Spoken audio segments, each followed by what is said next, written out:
Hi there, boys and girls. Good to see you guys all. Hi, Simon. Hi there, Pastor Jack. How are you doing today? I'm doing great. It's good to be with you guys again on Kids Asking Questions About God and Life. And today's question is, why does God let bad things happen? Oh, wow, yeah. So, okay, Pastor Jack, so why does God let bad things happen? Well, that is a good question, and it is a serious question. And it's a question that actually has a lot of different answers to it. It's not just one answer, there's a lot of different answers.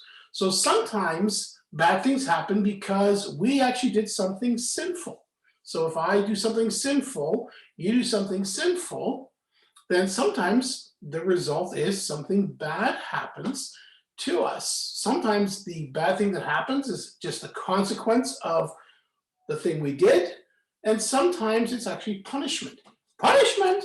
Yeah, read Hebrews chapter 12, verse 6 for me. Oh, okay, it says, for the Lord disciplines the ones he loves, and he chastises every son he receives. That's right. And so that there is talking about the fact that God disciplines or chastises those that he loves, those that belong to him. So there are times that is why we go through hard times. Think about it, for instance, boys and girls, if you lied, and you got caught, would there be consequences for that? Well, I'm sure there would be. I'm sure that, they get even possibly punished, right? They might even get punished if they did that. What about if you stole something? If you stole something from maybe one of your parents, or even worse, you maybe went into a store and you took something that wasn't yours and you put it in your pocket and you walked out of the store, and then you got found out that you took that. Would there be consequences? Well, yeah, for sure. There'd be consequences. And again, you might get punished, or have to pay a fine, or if it was really, really bad, maybe you have to go to jail, right? Well, if it was really, really bad, yeah, you might even have to go to jail. But it certainly would be a serious thing, right? To steal something, and there are consequences. Well, when we do things that are not honoring to God, that are what the Bible calls sin, there are consequences to that.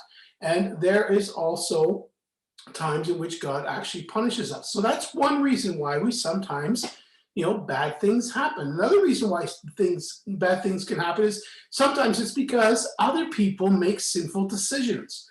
So other people do things that might be bad towards us or towards other people around us, and we see the bad things that happen.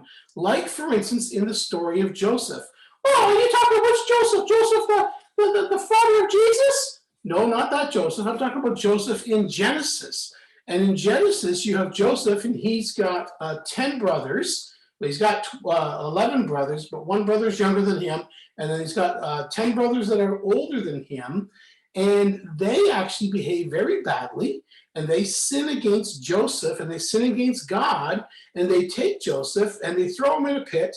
And then they pull him out of the pit, and then they sell him to become a slave. Now, that was a bad thing that happened in Joseph's life. And that was because his brothers made very bad, sinful decisions. Okay, so sometimes bad things happen because we make bad choices ourselves. Sometimes bad things happen because other people, they do bad things to us, right? That's right. So sometimes it's because we do bad things. Sometimes it's because other people make bad decisions. Sometimes it's because we live in a world that has just been affected by sin. What do you mean by that? Well, in Romans chapter 8, it tells us that the whole earth is groaning, and it is been affected by sin, meaning that, we have storms, and we've got earthquakes, and we've got sickness, and all of that because we live in a world that has been changed, because when Adam and Eve took the fruit that God told them not to eat, it didn't just affect their lives and change them and cause them to become sinners, but it put the whole of creation under sin. And so now we have storms and earthquakes and sickness and all of that, just because we live in a world that is fallen. So that's a third reason why sometimes bad things, God lets bad things happen to us. And then there's a fourth reason. The fourth reason, and there's more, but here I'm just going to deal with 4 today. Sometimes it is to show the power of God.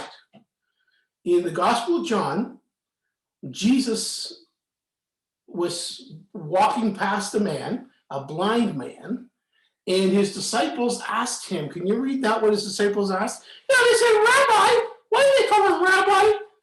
What does that mean? Like, is he like a rabbi or something? No, not rabbit. Rabbi means teacher. Oh, okay, so teacher, who sinned? This man or his parents? That he was born blind? Okay, so they believed in their time that if someone was born blind, it was because of sin. And Jesus saying to them, no. Neither this man nor his parents sinned. This is not a result of sin.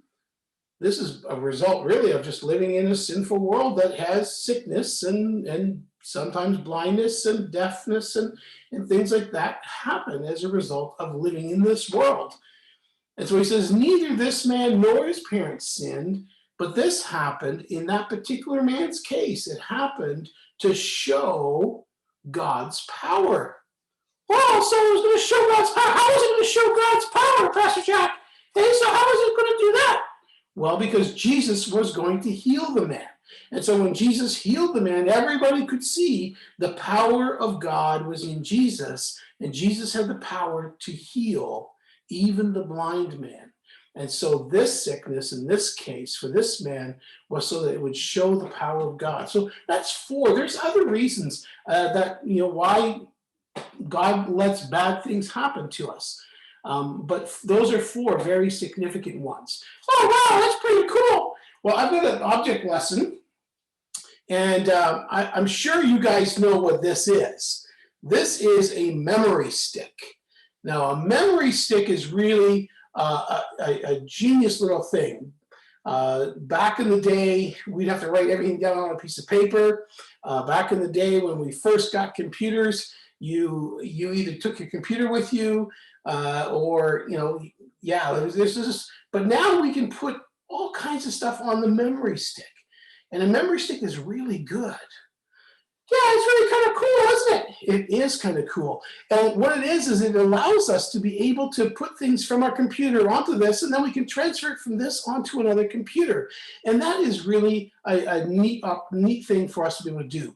But memory sticks are only as good as what we put on them. If we put a lot of stuff on there that's not good, then the memory stick is only going to have stuff on it that's not good. If we put a lot of good stuff on there, then the memory stick is going to have a lot of good stuff. Now, that is a good reminder to us because our brains are like a memory stick, meaning that we can put good stuff into our brain, and if we put good stuff into our brain, then it's there. But if we put bad stuff into our brain, then the bad stuff is there. And so we want to be always putting in good stuff. And one of the ways in which we can do that is by memorizing Bible verses and learning good songs that talk about God and his love and thinking about the things that are about God and his love. So that's the object lesson for today. May the Lord bless you, and I'll see you guys again next week.